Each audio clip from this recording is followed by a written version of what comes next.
بیان کیا جاتا ہے کہ روم کے ایک جنگجو بہادر نے حضرت عمر رضی اللہ عنہ کے زمانے میں مسلمانوں کی ایک جماعت کو قید کر لیا تھا اور روم کے بادشاہوں سے بیان کیا کہ مسلمان میں ایک شخص بہت ہی بہادر اور طاقتور و خوفناک انسان ہے جس کو دیکھ کر بھی خوف معلوم ہوتا ہے۔ یہ سن کر شاہ روم نے اس شخص کو دیکھنے کے لیے طلب کیا۔ اس زمانے میں دستور کے مطابق شاہ روم کے سامنے ایک زنجیر لگی ہوئی تھی جس کی وجہ سے باہر سے آنے والے کو شاہ کے سامنے جھک کر آنا پڑتا تھا۔ جب اس شخص نے زنجیر دیکھی اور معلوم ہوا کہ اس کے نیچے سے جھک کر آگے جانا ہوگا تو اس نے بادشاہ کے پاس جانے سے انکار کر دیا۔ تب شاہ روم نے اس زنجیر کو اٹھانے کا حکم دیا کہ وہ شخص اس کے پاس آ کے جس کو دیکھنا اور اس سے باتیں کرنا منظور تھا۔ چنانچہ جب وہ شخص بادشاہ کے پاس گیا تو بادشاہ نے اس شخص سے کہا کہ تم ہمارے دین میں آ جاؤ تاکہ میں اپنی انگوٹھی تم کو پہنا کر روم کی بادشاہت دے سکوں۔ یہ سن کر اس مرد مومن نے پوچھا کہ دنیا کا آخری کتنا حصہ تیرے قبضے میں ہے؟ اس شخص نے جواب دیا کہ اگر پوری دنیا تیرے قبضے میں ہوتی اور ہیرے زواہرات سے بھری ہوتی اور تو ایک دن کی اذان کے بدلے میں مجھے دیتا تو بھی میں اس کو قبول نہ کرتا، کیونکہ تو اپنی بادشاہت کے بدلے میرا ایمان خریدنا چاہتا ہے۔ شاہ روم نے یہ سن کر پوچھا کہ اذان کیا چیز ہے؟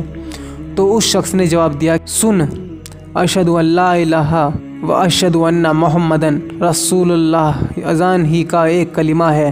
یہ سن کر بادشاہ روس سمجھ گیا کہ اس کے دل میں حضرت محمد صلی اللہ علیہ وسلم کی محبت سما چکی ہے، اب اس طرح کام نہیں چلے گا۔ یہ سوچ کر اس نے حکم دیا کہ اچھا، ایک دیگ میں پانی کھول کر اس شخص کو اس میں ڈال دیا جائے تاکہ کھولتے پانی میں پڑ کر اس کا کام تمام ہو جائے یا ڈر کر اپنے دین سے پھر جائے۔ چنانچہ بادشاہ کے حکم پر عمل کیا گیا۔ جب اس شخص کو دیگ میں ڈالا گیا تو وہ بسم اللہ پڑھ کر آگ میں داخل ہوا اور دوسری جانب نکل گیا۔ یہ دیکھ کر لوگوں کو اور بھی زیادہ تعجب ہوا۔ اس کے بعد شاہ نے حکم دیا کہ ایک اندھیری کوٹری میں اس کو بند کر دیا جائے اور 40 دن تک سوائے سور اور شراب کے کوئی اور چیز اس کے اندر نہ ڈالی جائے۔ چنانچہ بادشاہ کے حکم پر عمل کیا گیا اور 40 روز کے بعد کوٹری کھولی گئی تو لوگوں نے دیکھا کہ جو کچھ اس میں ڈالا گیا تھا اس میں سے اس شخص نے کچھ بھی نہ کھایا۔ تو اس سے پوچھا گیا کہ آخر تو نے اس میں سے کیوں نہیں کچھ کھایا، جبکہ شریعت محمدیہ صلی اللہ علیہ وسلم نے مجبوری کی حالت میں حرام چیز کو کھانا جائز ہے۔ تو اس شخص نے جواب دیا کہ اگر میں اس میں سے کچھ کھا لیتا تو تم کو خوشی ہوتی، میرا مقصد تو تم کو غصہ دلانا ہے۔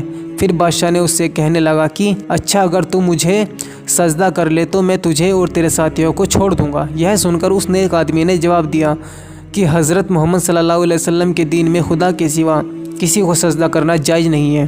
اس کے بعد بادشاہ روم نے کہا کہ اچھا، میرا ہاتھ چومو تاکہ میں تم کو تمہارے ساتھیوں کے ساتھ چھوڑ دوں۔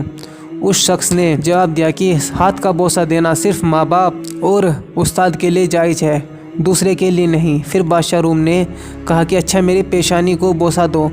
اس پر اس نے کہا کہ ہاں، یہ منظور ہے، مگر ایک شرط کے ساتھ۔ بادشاہ نے کہا جس طرح سے بھی تمہیں منظور ہو۔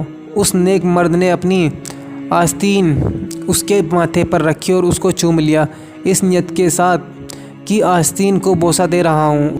اس کے بعد بادشاہ نے اس شخص کو اور اس کے ساتھیوں کو بہت زیادہ مال و دولت دے کر آزاد کر دیا اور حضرت عمر کو خط لکھا کہ اگر یہ شخص ہمارے شہر میں ہمارے دین پر ہوتا تو ہم اس کی پوجا کرتے۔ چنانچہ جب وہ شخص حضرت عمر رضی اللہ عنہ کی خدمت میں حاضر ہوا تو آپ نے حکم دیا کہ مال سب کا سب اپنے لیے خاص نہ کر لو بلکہ اس شہر کے لوگوں کو بھی شامل کر لو۔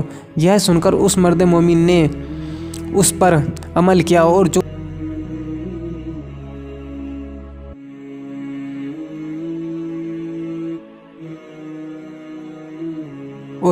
عطر، خوشبو یا نذرانہ اس کو ملا تھا اس میں سب لوگوں کو شریک کر لیا۔